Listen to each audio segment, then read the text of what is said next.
It is morning inspection at Juba prison. This is one of the largest of 10 prisons in southern Sudan.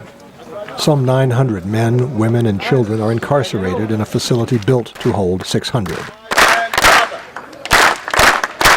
The director of prisons, Lieutenant General Abel McCoy Wall, is trying to reform and rebuild southern Sudan's penal system.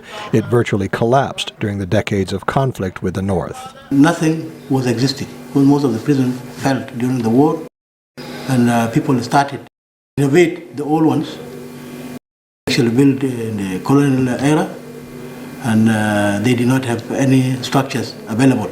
Wall says many prisoners have yet to be tried. Others have served their sentences but have not been released. This is because of inefficient courts, prosecutors, and police, another legacy of the war. More than 10 juveniles are jailed here because there are no special facilities for underage offenders. Prison officials are building separate facilities for them.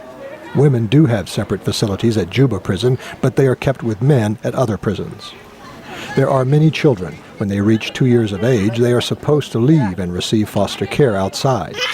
But there is no such care yet, so they remain in prison with their mothers. They encourage stealing somebody's property. They are doing what? They are torturing other people who in reality. Southern Sudan has no facilities for the mentally ill. As a result, dangerous individuals are sent to the prisons. The public health ministry should be caring for them, but staff, funds, or drugs are lacking.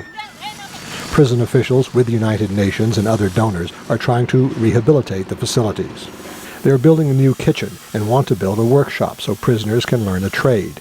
They would like to start a farm so the prisoners can learn to contribute to their communities after they are released. Wall says former soldiers primarily staff the system and more trained corrections officers are needed. But in a society with a literacy rate of less than 20%, every sector is competing for skilled personnel. The priority is the capacity. You have to have institutions that should provide capacity, the rest will come automatically. Once you have strong officers, when you have the strong laws, when you have to have a strong base, then you will have to overcome the rest of the things. The task is enormous. Wall and his officers hope independence will attract more investment and expertise. The government will need it to rebuild institutions for the emerging nation and satisfy the aspirations of its long-suffering people. Scott Bobb, VOA News, Juba.